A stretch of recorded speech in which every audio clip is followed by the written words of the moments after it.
I haven't posted a video for a while. I don't know, I just got sidetracked by my painting again with my new studio. But I'm back, so I've been hardening off. I mean, not that some of this... I suspect a certain pup trampled that. This is the Covent Garden. It's been desperate to get out. It's definitely hardened off now. So I think I'm going to plant that in a container, which I'll show you in a minute, and I'll do that in this video. And this is the Carthamus, which I sowed on my heated seed bed. I'm going to transplant this into individual pots because this tray is just too shallow now. And then I'm going to harden these off, so they will go back in the greenhouse at night, but in the day they will be coming out. Wait!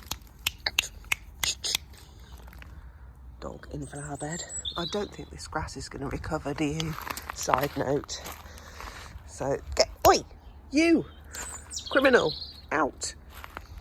So I think it's going to need reseeding here. The other one, which I was already hardened off, is the Cerinthe, whatever you want to call it, and this yarrow, which was actually attacked. I lost a few of these plants to aphids in the greenhouse, but I just came out every day sort of squishing and squashing them, and so I have actually more inside as well, so that's good.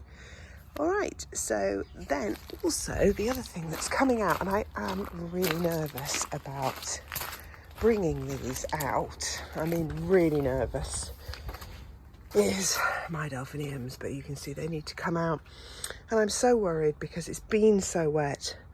We've had so many slugs even here in the greenhouse. I'll show you, look. A dahlia I actually did in one of my previous videos. And yet this one, completely untouched. So isn't that strange? But there you go. So I am really worried about those. I will probably be taking some more cuttings from these dahlias now, and I've got some more inside, and the ones inside will be coming and filling the space where the Carthamus was, because I don't think it really needs that now. And yeah, so let's crack on and start bringing these delphiniums out to harden off. Let's go. I'm going to put them on my cat's favourite sunbathing spot at the moment. This is a pallet I just put here because it gets warm, absorbs the warmth of the sun, and it just prevents the dogs, you know, doing whatever they do, because they killed my... This was in a pot and I planted it in the ground, and of course it's at perfect pup level, and so they killed it. They obviously don't like being toileted on. And here's another one. So this is an eternal problem if you have pets.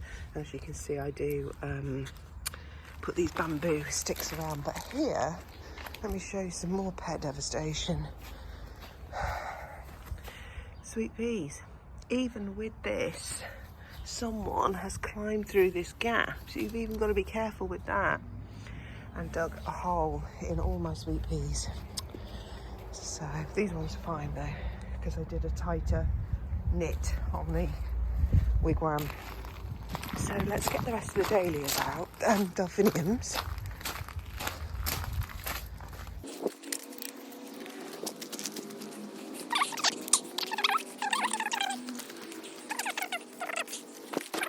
So I've also bought out the cornflower, and there's some saponarias, different varieties of cornflower, and these are saponaria, these ones here. So I'm just going to harden those off, and as soon as they're big enough, really, I'm probably not even going to transplant them on. As soon as they're big enough, they can go out. So you can see now how much space I've got in the greenhouse, which is good because I need to do some more growing, which I'll show you in my next video. And I've got all these still growing. These could maybe come up a shaft now where there's a bit more light. And all these, I think probably even the mallow can go out. And the chard, I've got chard, oh I forget what this one is. Oh, this is oxeye daisy. Yeah, this can definitely go out. This one can definitely go out. Oxeye daisy. It's not even, doesn't need to be in the greenhouse at all, but I did actually start it indoors. So I can take the lid off that as well. Space. That's absolutely fantastic, because it was stressing me out that I needed to just move some things about. Here is another cornflower. This can go out. Unfortunately, though, I have a load of stuff that is going to replace all those blanks. And also, these have to come back in at night yet as well. What a faff, but anyway, there we go. So I've gone through the greenhouse and taken out what I think can come out.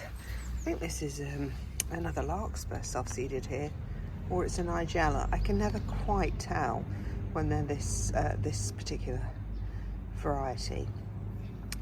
These are white musk mallow, and they're perennials, and they've done actually really well overwintering. So obviously once I've got these established, I'll have them for a long time, so that's great. I have some more, and I was almost going to pot these in that pot, the saponaria, and I could actually still do that. Let's see how the gypsophilia do, but I could actually also mesh in some saponaria. I think that would look really cute. But I think I'm going to put some saponaria and some delphiniums in another pot that I'm going to show you in another video. The oxeye daisy, actually I'm going to open that as well, because that doesn't need to be in a proper pot anymore. And this is some more cornflowers here. So I actually cleared quite a lot of space out of the greenhouse. This one here also, Achillea, which is the fruit bowl, so lovely colours. I'm really happy with all that space. So let's just go and have a look in the greenhouse, and I'm just going to grab a brush and clean it off in there as well. Let's do that, and then I'm going to pot up the rest of those stock, and I think I'm going to put the gypsophilia straight out into the garden because I've already hardened it off. So, do you know, I'm going to tell you a story. I took my kids to Malaysia when they were babies, really. The eldest was, I don't even know if she was even 5 when I went. My middle one was just coming up to 3. My youngest one was 8 months. And I went to this tiny island in Malaysia with them, and I was dreading it. I was thinking, how am I going to cope with these young children on this island? And I had a hut with a floor like this straight down to the beach. And every day we got back from the beach, I'd get out the brush and I would just brush the sand through the floorboards onto the beach. I thought all cleaning should be this easy. We have made our lives far too difficult, complicated, and for me, what bothers me more is time consuming. I don't mind spending time doing, wholesome things like gardening, but things like home maintenance and cleaning and, please spare me. Right, so you can see how much space I now have, yay! So that is absolutely great. So good job done. Finished the video. I did just, rather than bring all that back in, I just used a bit of extra greenhouse plastic to create a semi-temporary greenhouse just while it's hardening off. Just use some of those sort of storage container ends there. Just need to tuck that side in. That's the only side I think that's not tucked in. And that'll save me bringing them in and out, and then in the morning I can just rush out and take the cover back off. Do that for about a week and they're good to go.